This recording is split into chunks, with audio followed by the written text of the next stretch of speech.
viewers. Today I am going to start a new chapter. The name of the chapter is The Age of Industrialization. Okay, and let me start with the introduction given for that chapter. Okay, so இந்த சாப்டரில் நம்ம என்ன பார்க்க போகிறோம் அப்படின்னா industrialisation in Europe as well as in India. Industrialization, you know very well, process of development of industries. So industrial development யூரோப்லையும் இந்தியாலையும் எப்படி இருந்தது, so before industry develop ஆகிறதுக்கு முன்னாடி ப்ராடக்ட்ஸ் எல்லாம் எப்படி பீப்புள் வந்து கிடைச்சிது அப்படிங்கிறத பற்றின ஒரு சாப்டர் தான் இது.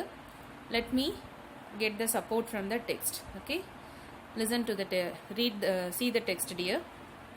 In 1900, a popular music publisher, E.T. Paul, produced a music book that had a picture on the cover page announcing the dawn of the century. So a music publisher, so music book publisher, அவரோட name வந்து E.T. Paul. அவர் வந்து he produced a music book. அந்த புக்கோடைய cover பேஜில் இருந்த design தான் இப்போ நம்ம டெக்ஸ்ட்டில் நமக்கு இன்ட்ரொடக்ஷனில் கொடுத்துருக்குற இந்த ஃபிகர் 1. ஓகேயா, இந்த டிசைனில் என்ன இருந்தது, இந்த ஃபிகரில் என்ன இருந்ததுன்னா டான் ஆஃப் த செஞ்சுரி அப்படின்னு மேலே மென்ஷன் பண்ணியிருந்தாங்க. டான் அப்படின்னா என்ன, it is something a beginning. இப்போ யூஸ்வலாக சன்ரைஸ் அப்படிங்கிறத வந்து டான் டு டஸ்க் அப்படி, சன்செட்டை டஸ்க்குன்மோ சன்ரைஸை டான் அப்படின்போ. So dawn is nothing but beginning of something. So dawn of the century. So here he mentioned that a beginning of a century. As you can see from the illustration, at the center of the picture is a goddess-like figure, the angel of progress, wearing the flag of the new century. Look into the picture closely. You can able to see a woman. Okay, she is a goddess or angel of progress, whatever it is, and she is having a flag in her hand. Am I right? So she is bearing a flag in her hand, and in that flag we can able to see the wording, namely century. Okay, she is gently perched on a wheel with wings symbolizing time. She is sitting, she is rest on the wheel. Perched means rest on something. அவங்க வந்து எது மேலே நிற்கிறாங்க, ஒரு wheel கீழே நீங்கள் பார்க்கலாம், wheel with wings. So அந்த வீல் மேலே அவங்க வந்து ஷீ இஸ் ரெஸ்டிங். ஸோ அந்த வீல் எதை சிம்பிளைஸ் பண்ணுது அப்படின்னா it symbolises time. Here flight is taking here in to the future. So she is about to fly. So அந்த ஃப்ளைட்டில் where she is going to அப்படின்னா to the future. Okay, floating about behind here are the signs of progress. So அவங்களுக்கு பின்னாடி, so அந்த ஃபியூச்சரில் என்ன மாதிரி இருக்கும் அப்படிங்கிறது பார்த்தீங்க அப்படின்னா சைன்ஸ் ஆஃப் ப்ராக்ரஸ். அன்னைக்கு இருந்த ப்ராக்ரஸ் என்னென்ன நியூ திங்ஸ் அப்போ அப்படின்னா railway, camera, machines, printing press, factory, இந்த மாதிரியான டெக்னாலஜிக்கல் டெவலப்மெண்ட்ஸ் வந்து it is consider as a progress of a society and it is given in the picture also. Okay, so this glorification of machine and technology is even more marked in a picture which appeared on the page of a trade magazine over 100 years ago. So இதே மாதிரி அந்த செஞ்சுரிஸில் ஏற்பட்டு இருக்கிற technological development பற்றி இன்னொரு மேகசின்லேயும் cover நமக்கு front cover வந்து வந்திருந்தது. இப்போ நம்ம பார்த்தது வந்து E.T. Paul ப்ரொடியூஸ் பண்ண ஒரு மியூசிக் புக்கோடைய ஃப்ரண்ட் பேஜ் கவர். ஓகேயா, ஸோ அதை பற்றின டிஸ்கிரிப்ஷன் நம்ம இப்போ பார்த்தோம். அடுத்து வந்து இன்னொரு மேகசின். ஸோ இன்னொரு மேகசின்லையும் இந்த மெஷின் அண்ட் டெக்னாலஜிக்கல் டெவலப்மெண்ட் பற்றின ஒரு பிக்சர் வந்து வந்திருந்தது. So it is given in the second page. It shows 2 magicians. அந்த இதில் பார்த்தீங்கன்னா 2 மெஜிஷியன்ஸ் இருக்காங்க. One is Alauddin. You know very well, Alauddin தெரியும்ல, Alauddin and magic lamp. So அவர் ஒரு மேஜிக் லேம்பை வச்சு அவர் ஒரு பெரிய சிட்டியே கன்ஸ்ட்ரக்ட் பண்ணார் அப்படின்னு நம்ம அலாவுதீனுடைய ஸ்டோரியில் படிச்சிருக்கோம். இன்னொருத்தர் யார் அப்படின்னா ஷீ இஸ் அ இன்ஜினியர். ஓகேயா, so he is doing some magic with the help of technology. So here in the imageல பார்த்தீங்கன்னா ஒரு ரெண்டு மெஜிஷியன் கொடுத்துருக்காங்க.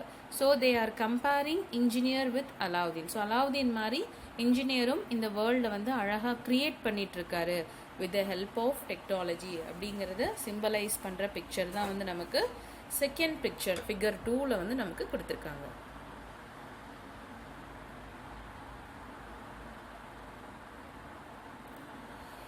So let me read the text. It shows two magicians. The one at the top is Aladdin from the Orient, who built a beautiful palace with his magic lamp. So Alauddin அப்படிங்கிறது வந்து he belongs to some Asian country. உங்களுக்கே தெரியும், சில Asian கண்ட்ரியில் இருக்கிற ஒரு story character தான் Alauddin. So western Nations like Europe, US அவங்கெல்லாம் வந்து நம்மளை எப்படி சொல்லுவாங்க அப்படின்னா ஓரியன்ஸ் அப்படின்னு சொல்லுவாங்க. ஓகே, அவங்களுக்கு ஈஸ்ட் சைடில் நம்ம இருக்கோம் இல்லையா? ஸோ நம்ம எல்லாருமே the people of Asia are termed as orient to them. இப்போ நம்ம வந்து யூரோப், யூஎஸ்ல இருக்கிறவங்கள வெஸ்டர்ன் பீப்புள் அப்படின்னு சொல்கிறோம்ல, அதே மாதிரி அவங்க வந்து நம்மளை வந்து ஓரியன்ஸ் அப்படின்னு சொல்லுவாங்க. ஓரியன்ஸ் அப்படின்னா so it is given in the box message. The countries to the east of Mediterranean, usually referring to Asia. The term arises out of a Western viewpoint that sees this region as a pre-modern, traditional and mysterious. So அவங்க வந்து ஏஷியாவை பார்த்திங்கன்னா இன்னும் modern ஆகலை, ரொம்ப ட்ரெடிஷ்னலான countries இருக்கக்கூடிய ஒரு continent, as well as மிஸ்டீரியஸ்னால் நிறைய மர்மங்கள், புரிஞ்சுக்க முடியாத நிறைய விஷயங்கள் இருக்கும் அப்படிங்கிறது Europeans point of view. So they termed ourselves as Orients. Okay, so the one at the top is Aladdin from the Orient, who built a beautiful palace with his magic lamp. The one at the bottom is the modern mechanic, who with his modern tools weaves a new magic. So ஒரு engineer, that is a mechanic, அவர் வந்து என்ன பண்ணுறாரு, நிறைய அவருடைய modern டூல்ஸை வந்து நிறைய construct பண்ணுறாரு. builds bridges, ships, towers and high-rise buildings. Aladdin is shown as representing the East and the past, and the mechanic stands for the West and modernity. So Aladdin வந்து ஈஸ்டர்ன் கண்ட்ரியோடைய development and பாஸ்டில் எப்படி ரொம்ப ட்ரெடிஷ்னலான டெவலப்மெண்ட்டை symbolise பண்ணுறாங்க. இங்கே the mechanic, he's also an engineer. So அவர் பெர்ஃபார்ம் பண்ணுற விஷயங்கள் it symbolises the development of west and modernity. West அப்படின்னா வெஸ்டர்ன் கண்ட்ரீஸோடைய டெவலப்மெண்ட்டை நமக்கு டெபிக்ட் பண்ணுற மாதிரி இந்த இமேஜ் கொடுத்துருக்கு. ஸோ இந்த ரெண்டு பிக்சருமே பார்த்தீங்கன்னா technological development of machineries, development of factories, இதை சிம்பலைஸ் பண்ணுற pictures. So these images offer us a triumphant account of the modern world. Triumphant means victorious. So ஒரு வெற்றிகரமான ஒரு மாடர்ன் வேர்ல்டை நம்ம வந்து உருவாக்கிக்கிட்டு இருக்கோம் அப்படின்னு சொல்கிற மாதிரியான பிக்சர்ஸ் தான் இந்த ரெண்டு பிக்சர்ஸுமே. Within this account, the modern world is associated with rapid technological change and innovations, machines and factories, railways and steamships. நம்ம முன்னாடியே சொன்ன மாதிரி இந்த மாடர்ன் வேர்ல்டு வந்து எதனால வந்து ரொம்ப பியூட்டிஃபுல்லாக இருக்க போகுது? Because of technological change and innovations. The history of industrialization thus becomes simply a story of development. So history of industrialization என்னது? டெவலப்மெண்ட்டோட அட்டாச் ஆனது ஒன்று. உங்களுக்கே நல்லா தெரியும், இண்டஸ்ட்ரி டெவலப் ஆச்சு அப்படின்னா ஒரு கண்ட்ரியோடைய எக்கானமியும் டெவலப் ஆகும்.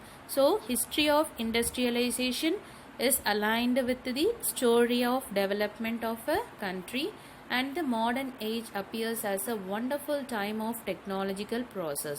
So because of technological process we are attaining the modern age also. So tradition la irundhu nama modern ku maarrom because of technological changes. These images and associations have now become a part of popular imagination. So இதில் இருக்கிற நிறைய விஷயங்கள் அப்படிங்கிறது அந்த ஆர்டிஸ்டோட இமேஜினேஷனில் வந்திருக்கிறதும் உண்டு. Do you not see rapid industrialization as a time of progress and modernity? Do you think that the spread of railways and factories, construction of high-rise buildings and bridges is a sign of society's development? So here they are asking question. Industrialisation, rapid industrialisation வந்து நம்ம வந்து progress and மாடர்னிட்டிக்கான சோர்ஸாக நம்ம எடுத்துக்கலாமா அப்படின்னு கேட்குறாங்க. And railways, factories இதோடைய டெவலப்மெண்ட்னால society develop ஆகுமான்னு கேட்குறாங்க. ஸோ ரெண்டுக்குமே நம்மளோட ஆன்சர் வந்து கண்டிப்பாக எஸ் தான். ஓகேயா? How have these images developed and how do we relate these ideas? So இந்த இமேஜஸ் எப்படி டெவலப் ஆச்சு அப்படின்னா அந்த டெக்னாலஜிக்கல் சேஞ்சஸுடைய ரிசல்ட் என்னவா இருக்கும் அப்படின்னு ப்ரெடிக்ட் பண்ணனால இந்த இமேஜஸ் நமக்கு கிடைச்சிருக்கு. I right? So Alauddin magic lamp வச்சு செஞ்ச ஒரு விஷயத்த ஒரு இன்ஜினியர் எப்படி செய்ய முடியும் அப்படின்னா the answer is because of the technological innovations. Is industrialization always based on rapid technological development? Yes. இதுக்குமே ஆன்சர் எஸ் தான். இண்டஸ்ட்ரியலைசேஷனுக்கும் டெக்னாலஜிக்கல் டெவலப்மெண்ட்டுக்கும் ரிலேஷன் இருக்கா? கண்டிப்பாக இருக்கு. Can we today continue to glorify continuous mechanization of all work? Glorify na beautiful, splendor. Okay, yeah. So what has industrialization mean to people's life? Industrializationனால people உடைய லைஃப்ஸ்ல என்ன மாதிரியான changes இருந்தது? To answer such question we need to turn to the history of industrialization. So industries develop ஆனனால இந்த society எப்படி develop ஆச்சு, பீப்புளோட லைஃப்ஸ்ல அது என்னென்ன சேஞ்சஸ் கொடுத்தது அப்படிங்கிறத பற்றி தான் நம்ம இந்த சாப்டரில் பார்க்க போகிறோம். In this chapter we will look at this history of focusing first on Britain, the first industrial nation, and then India, where the pattern of industrial changes was conditioned by colonial rule. So வேர்ல்டுலேயே industrialisation first start ஆன country அப்படின்னு பார்த்தீங்கன்னா Britain தான். ஓகேயா? பிரிட்டனில் இருக்கிற Manchester அப்படிங்கிற town தான் வந்து first industrial town in the world. ஓகேயா? ஸோ இந்தியாவில் இண்டஸ்ட்ரியலைசேஷன் எப்படி, அதாவது இண்டஸ்ட்ரியலைசேஷன்னா என்னது? Again I am telling development of industries. So இந்தியாவில் இண்டஸ்ட்ரீஸ் எப்படி டெவலப் ஆச்சு அப்படின்னா அதுவும் பிரிட்டிஷர்ஸ்னால தான். பிகாஸ் பிரிட்டிஷர்ஸ் தான் இந்தியாவை காலனைஸ் பண்ணியிருந்தாங்க. ஸோ அவங்க தான் இந்தியாவுக்கு இண்டஸ்ட்ரியல் நாலேஜை வந்து ஷிஃப்ட் பண்ணி கொண்டு வந்தது. ஓகேயா? ஸோ நம்ம ஃபஸ்ட்டு பிரிட்டனை பார்க்க போகிறோம், தென் அபவுட் இந்தியா.